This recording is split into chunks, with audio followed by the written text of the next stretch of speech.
Dans cette séquence, nous allons faire la question B. On aimerait compléter le tableau des formes algébriques des puissances négatives d'oméga pour P compris entre 0 et 7. Donc faites une pause sur la vidéo, essayez de chercher tout seul et venez voir si vous avez juste. Vous voyez à droite, j'ai mis le cercle trigonométrique avec toutes les valeurs oméga k qu'on avait placées sur le cercle. Donc déjà, on avait trouvé que pour P égale 0, c'est oméga puissance moins 0, donc oméga 0 qui valait forme algébrique, intéressante, partie réelle 1, partie imaginaire 0. Ensuite, pour P égale 1, c'est-à-dire que je veux oméga puissance moins 1.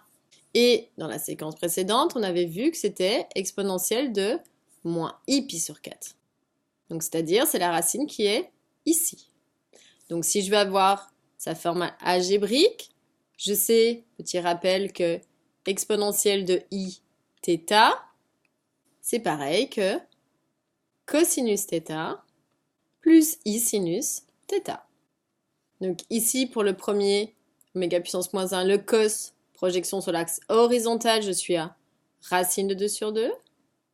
Et puis le sin, projection sur l'axe vertical, on est à moins racine de 2 sur 2. Donc ça va faire moins i racine de 2 sur 2. Pour P égale 2, c'est-à-dire oméga puissance moins 2, on est ici en bas sur le cercle. En fait, ici, c'est tout simplement moins i. Donc, vous voyez l'intérêt d'avoir placé sur le cercle. On va être rapide. C'est une lecture sur le cercle des éléments qu'on a trouvés. Pour P égale 3, donc oméga puissance moins 3. Donc, lui, on avait vu que c'était pareil que exponentielle de moins 3 pi sur 4. Retrouvez vos résultats précédents. Donc, pour avoir son cos, projection sur l'axe horizontal, ça va être moins racine de 2 sur 2. Je suis dans la partie négative de la famille de pi sur 4. Et puis pour son sin, on est aussi partie négative à moins racine de 2 sur 2. Et on n'oublie pas son i. Donc voici la forme algébrique de oméga puissance moins 3. Pour oméga puissance moins 4, eh bien sur le cercle, on est ici tout à gauche, c'est-à-dire à moins 1. Pour oméga puissance moins 5, c'est-à-dire on a exponentielle de moins 5 pi sur 4, qui est tout en haut ici.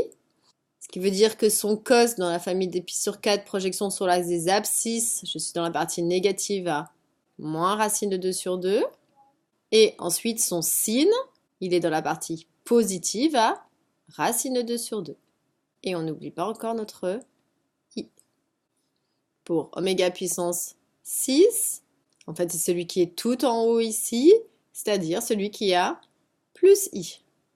Et le petit dernier, oméga puissance moins 7, c'est-à-dire exponentielle de moins 7 pi sur 4. Lui, il est ici à la même place que oméga.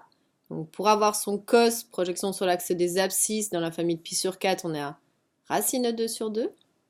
Et puis pour avoir son sin, projection sur l'axe des ordonnées, on est à racine de 2 sur 2. Et on n'oublie pas, plus i racine de 2 sur 2. Donc voici toutes les formes algébriques de ces puissances négatives. En fait, je vous fais ça parce que plus tard, on va chercher à faire la somme des puissances de oméga en positif ou en négatif et on va voir en fait que si on calculait cette somme, il ne resterait en fait pas grand-chose.